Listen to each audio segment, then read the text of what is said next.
दोस्तों इसमें कोई शक नहीं है कि मेगलोडॉन धरती पर रहने वाली सबसे बड़ी शार्क थे और सबसे खतरनाक भी। लेकिन इसका मतलब ये नहीं है कि इस शार्क को कोई हरा ही नहीं सकता था। आज से कई हजारों साल पहले धरती पर दुनिया की सबसे बड़ी वेल लेविथॉन भी पाए जाते थे।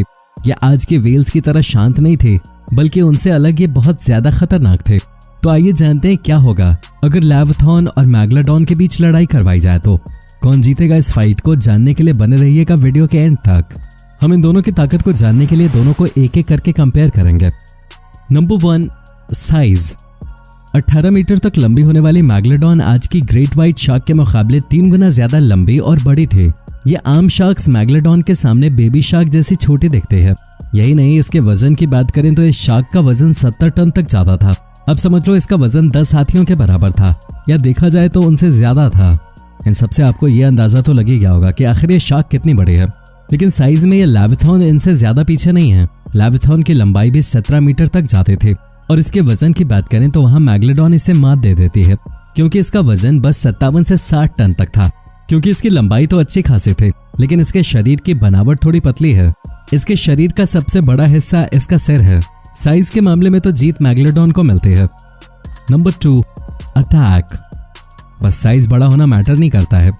जो जानवर ज्यादा घातक अटैक करता है वही फाइट को जीतता है। इन दोनों जानवरों के हाथ पैर नहीं है, तो इनका अटैक पूरी तरीके से इनके जॉ यानी कि जबड़े पर निर्भर करता है। मेगलोडॉन का जबड़ा 2.5 मीटर से 3 मीटर तक लंबा हो जाता था और उनके जबड़े में 270 से ज्यादा दांत थे।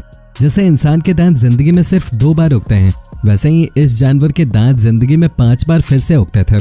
इनके पास 270 दांत के 5 सेट्स होते थे। इनके एक दांत की लंबाई 18 सेंटीमीटर तक होते थे, यानी कि हम इंसानों के हाथ जितनी। और इतने बड़े 270 दांतों से अगर कोई आपके ऊपर हमला कर दे तो ये कितना डरावना होगा, इसका अंदाजा तो आप लगा ही सकते हो। लेकिन आपको ये बात जानकर हैरानी होगी कि लेविथॉन के दांत मेगलोडॉन से भी बड़े थे। वो भी 1-2 सेंटीमीटर से नहीं, बल्कि मेगलोडॉन के दांतों से डबल थे, करीब 36 सेंटीमीटर तक। इन दांतों को जानवरों में सबसे बड़ा दांत माना जाता है, पर इनके जबड़े में ऐसे बस 40 दांत ही थे, और वो भी नॉन रिप्लेसेबल, यानी कि एक बार टूट गए तो कभी भी वापस नहीं उगते थे। और दोनों जानवर के बाइट फोर्स की बात करें, मेगलोडॉन का बाइट फोर्स करीब 1,80,000 न्यूटन था। ये फोर्स इतना ज्यादा है कि अंदाजे के लिए अभी के सबसे ज्यादा बाइट फोर्स वाले जीव क्रोकोडाइल से इसका बाइट फोर्स 8 गुना ज्यादा था। वहीं लेविथॉन के बारे में सही से अंदाजा नहीं लगाया गया है, क्योंकि अभी लेविथॉन से ज्यादा जुड़ा कोई भी जीव जिंदा नहीं है। लेकिन इसके सिर के साइज को देख के साइंटिस्ट का कहना है कि इसका बाइट फोर्स मेगलोडॉन से ज्यादा होगा। लेकिन एग्जैक्ट नंबर न मिलने की वजह से अटैक में हम ड्रॉ करते हैं। Number 3, speed. आमतौर पर वैसे भी एक शार्क काफी तेजी से तैरने वाली मछली है, लेकिन मेगलोडॉन की तो बात ही अलग है। इसके इतने बड़े साइज होने के बाद भी काफी तेजी से तैर सकते हैं। इसकी आम तेजी 17 किलोमीटर पर आवर है। दरअसल मेगलोडॉन को जिंदा रहने के लिए काफी ज्यादा मात्रा में ऑक्सीजन चाहिए होता है, जिसके लिए उसके गिल में काफी ज्यादा पानी जाना जरूरी रहता है।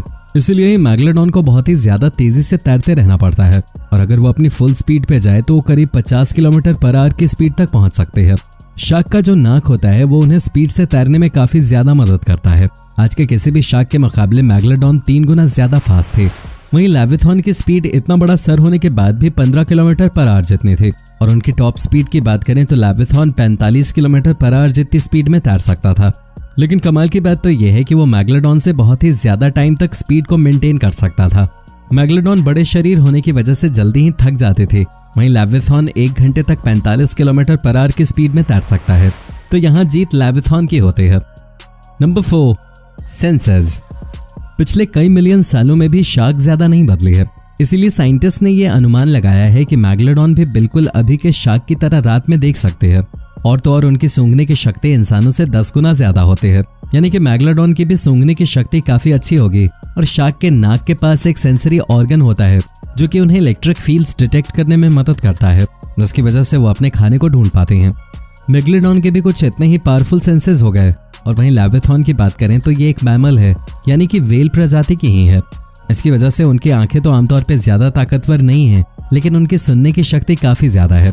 जैसे कि आपको पता होगा कि एक वेल दूसरी वेल से 2000 किलोमीटर दूर तक बात कर सकती है, बिल्कुल वैसे ही लेविथॉन में सुनने की शक्ति बहुत ज्यादा होगी और दोनों ही पानी में काफी ज्यादा अच्छे से अडेप्टेड हैं। यानी कि अगर दोनों के बीच में फाइट हुई तो फिर किसी को भी टेरिटोरियल एडवांटेज नहीं मिलेगा। Number 5, strength and weaknesses. जैसा कि हमने आपको कहा कि ऑक्सीजन लेने के लिए मैग्लेडॉन को काफी ज्यादा तेजी से तैरना पड़ता था और ये उनके लिए एक डिसएडवांटेज था, क्योंकि अगर कोई फाइट ज्यादा देर तक चलेगी तो मैग्लेडॉन जल्दी थक जाएगी और फाइट को हार सकते हैं। वहीं लेविथॉन को हर 2 घंटे में पानी की सतह पे जाना पड़ता है ऑक्सीजन लेने के लिए, वरना वो भी पानी के अंदर नहीं रह सकते हैं। और मैग्लेडॉन की सबसे बड़ी कमजोरी है उनकी इंटेलिजेंस। मैग्लेडॉन इतनी ज्यादा स्मार्ट मछली नहीं थे। उसी के विपरीत लेविथॉन बहुत ही ज्यादा स्मार्ट मछली थे, क्योंकि वो व्हेल प्रजाति की है और व्हेल प्रजाति काफी ज्यादा इंटेलिजेंट होते हैं। मैग्लेडॉन की सबसे बड़ी स्ट्रेंथ थी उसके जॉ, जो कि बहुत ही बड़े थे, और उसके दांत शार्प थे, जिसकी वजह से वो एक ही बार में काफी बड़ा बाइट ले सकते थे। वहीं लेविथॉन के जॉ उतने फ्लेक्सिबल नहीं थे और उन्हें बाइट लेने के लिए एक पर्टिकुलर एंगल में आना पड़ता था। मैग्लेडॉन किसी भी पोजीशन से अच्छा खासा बाइट ले सकते थे। इससे हम ये बात कह सकते हैं कि दोनों के बीच की फाइट काफी टक्कर की होगी। नंबर 6, प्रे। हम इन दोनों जीवों की ताकत का अंदाजा इससे भी लगा सकते हैं कि ये कैसे प्रे को हंट करते थे, यानी कि कैसे शिकार करते हैं। मैग्लेडॉन का मेन प्रे थी वेल्स। वो कई बड़ी बड़ी वेल्स को खा जाते थे। साइंटिस्ट मानते हैं कि मैग्लेडॉन अपने साइज से बड़ी वेल्स का भी शिकार कर लेते थे, क्योंकि इसे किसी भी बात का डर नहीं था और इनकी ताकत इतनी ज्यादा थी कि वो एक ही बाइट में छोटी मोटी वेल्स का काम खत्म कर देते थे। और वेल्स ना मिलने पर मैग्लेडॉन अपनी प्रजाति शार्क को भी खा जाते थे और इसी वजह से मैग्लेडॉन से सारी मछलियां डरती थीं। मैग्लेडॉन दूसरे मैग्लेडॉन पे भी हमला करके उन्हें भी कई बार खा जाते थे। लेविथॉन की बात करें तो ये अपनी प्रजाति की ही वेल्स को खाते थे। साथ ही ये शार्क, डॉल्फिन जैसी सारी मछलियों को अपना शिकार बना लेती थी, जो कि इसका पेट भर सके। इसका मुंह काफी बड़ा था, इसलिए एक बार में ही ये काफी ज्यादा मछलियों को खा जाते थे। ये दोनों मछली अपने आप में ही बहुत ही ज्यादा ताकतवर थी और इंडिपेंडेंट भी, जिसकी वजह से ये हमेशा अकेले ही शिकार करते थे और बस ब्रीडिंग के टाइम पे ही पार्टनर ढूंढते थे। उन दोनों मछलियों को अकेले रहना ही पसंद था। Number 7, fight. इस बात पर यकीन करना मुश्किल लगता है, लेकिन ये दोनों जीव एक ही वक्त में पानी में मौजूद थे। इसका सरल मतलब ये है कि ये अक्सर कई बार लड़ा करते थे और अगर ऐसी कोई फाइट होगी तो उसकी शुरुआत अक्सर लेविथॉन करेगी, क्योंकि लेविथॉन दूर से ही ये भाप लेती है कि उसके सामने कोई बड़ा जीव है और अक्सर बड़े जीव का ही शिकार करते हैं, जिसके चलते ये वेल उस बड़े जीव की तरफ फुल स्पीड में हमला करने जाएगी। लेविथॉन आमतौर पर अपने शिकार को एक ही बाइट में खत्म कर देते हैं और उसके सामने अगर कोई छोटी मोटी शार्क होती है तो एक अटैक में वो शार्क बेहोश हो जाते हैं। लेकिन मैग्लेडॉन के साथ ऐसा नहीं होगा, क्योंकि मैग्लेडॉन के भी सेंसेस बहुत ही ज्यादा अच्छे हैं, इसलिए वो लेविथॉन के अटैक को दूर से ही समझ जाएगी और खुद को डिफेंड करने के लिए तैयार भी हो जाएगी। मैग्लेडॉन भी अक्सर लेविथॉन जैसे ही बड़े शार्क और वेल्स का शिकार करते थे, लेकिन ये शार्क और वेल लेविथॉन जितने खतरनाक नहीं होते हैं, क्योंकि वेल बहुत ही शांत स्वभाव की होते हैं और बाकी शार्क मैग्लेडॉन के सामने छोटी थी, लेकिन लेविथॉन ऐसी नहीं थी। लेविथॉन पहला हमला करेगी। लेविथॉन तेज दांत के साथ अपने बड़े सिर का भी इस्तेमाल करते हैं, यानी कि ये ऐसा है जैसा मैग्लेडॉन के ऊपर कोई हजारों टन का हथौड़ा मार रहा हो। लेकिन मैग्लेडॉन की स्किन और उनका बोन स्ट्रक्चर बहुत ही ज्यादा सख्त होता है, इसलिए उसके हमले का ज्यादा असर नहीं पड़ेगा।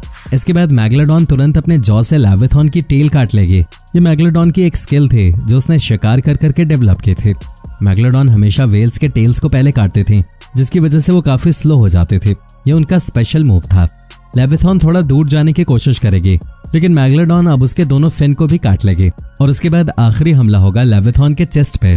आज की शार्क ऐसा नहीं करती, लेकिन मैग्लेडॉन सीधा शिकार के दिल पे हमला करते थे और ऐसे लेविथॉन का खेल खत्म हो जाएगा। अब ऐसा नहीं है कि लेविथॉन मैग्लेडॉन से कभी जीत ही नहीं सकते, लेकिन ज्यादातर मौकों पे लड़ाई का विजेता मैग्लेडॉन ही होगी। अंदाजे से हर 10 फाइट में से 8 बार मैग्लेडॉन जीतेगी, क्योंकि वो बहुत ही स्किल्ड हंटर थे। तो अगर इनके बीच कभी फाइट हुई तो ये ऐसे ही जाएगी। अब नीचे कमेंट्स में बताइए कि इस फाइट के दृश्य कैसे होंगे।